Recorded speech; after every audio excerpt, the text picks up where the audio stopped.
탈원전이 낳은 신재생 카르텔. 에너지 건물 인증. 내고시 수백억 독식. 문재인 정부가 건축물에서 발생하는 탄소 배출량을 줄이겠다며 추진한 제로에너지 건축물 인증 제도가 환경 분야 소수 민간 기관의 사업 독식으로 파행 운영되고 있다는 지적이 나오고 있다.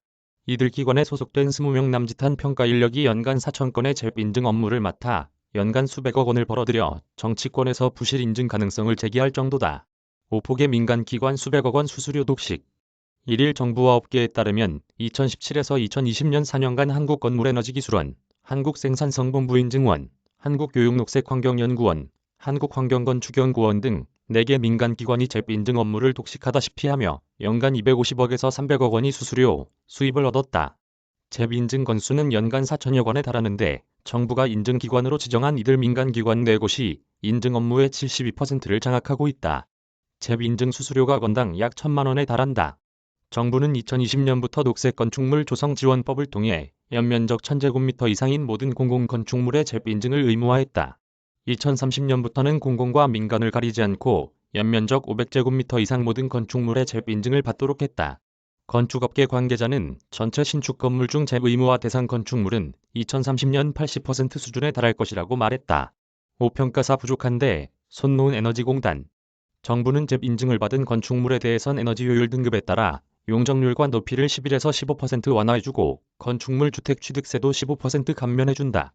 건축물 에너지 효율 등급 1 이상, 신재생 에너지 비율 20% 이상 등의 조건을 만족하면 인센티브를 받는다. 이에 따라 잽 인증 수요는 크게 늘어나는 추세다. 문제는 잽 인증 업무가 소수 민간기관에 집중돼 있는 데다 이 업무를 수행할 평가사가 턱없이 부족하다는 점이다. 2013에서 2021년 8년간 총 528명이 건축물 에너지 평가사 자격증 시험을 통과했다. 하지만 인증기관에 소속된 20여 명의 평가사만 실제로 인증 업무를 하고 있다. 에너지공단이 평가사 업무 수행을 위해 필수적으로 받아야 하는 법정 실무교육을 2018년 단 한 차례만 했기 때문이다. 실무교육이 시행되지 않으면서 자격증을 딴 나머지 500여 명의 평가사는 인증 업무를 하지 못하고 있다. 그러다 보니 잽 인증을 받기 위해 신청 후 수개월을 기다리는 경우도 있다. 5인증 독과점대야. 이는 부실 인증 논란으로 이어지고 있다. 국토교통부가 이소영 더불어민주당 의원에게 제출한 자료에 따르면 준공 후 1년 이상 경과한 잽 인증 건축물 13곳을 대상으로 실태 조사를 한 결과 5곳은 인증 당시보다 에너지 자립률이 떨어진 것으로 나타났다. 인증 결과의 38.5%는 엉터리였다. 녹색 건축물 우수 등급을 받은 공동주택과 아파트 단지 중에선 에너지 소요량 측정 결과로 최하 등급을 받은 곳도 있었다.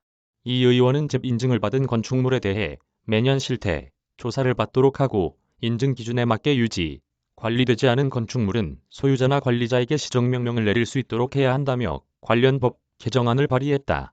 업계는 잽 파행 운영을 막기 위해선 소수 민간기관의 인증 독과점을 깨고 자격증을 보유한 평가사를 대상으로 법정 실무교육을 해 잽 인증에 투입될 수 있는 인력을 늘려야 한다고 지적한다.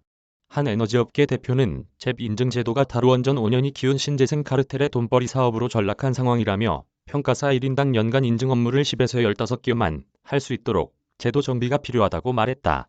이지훈 기자 이메일 주소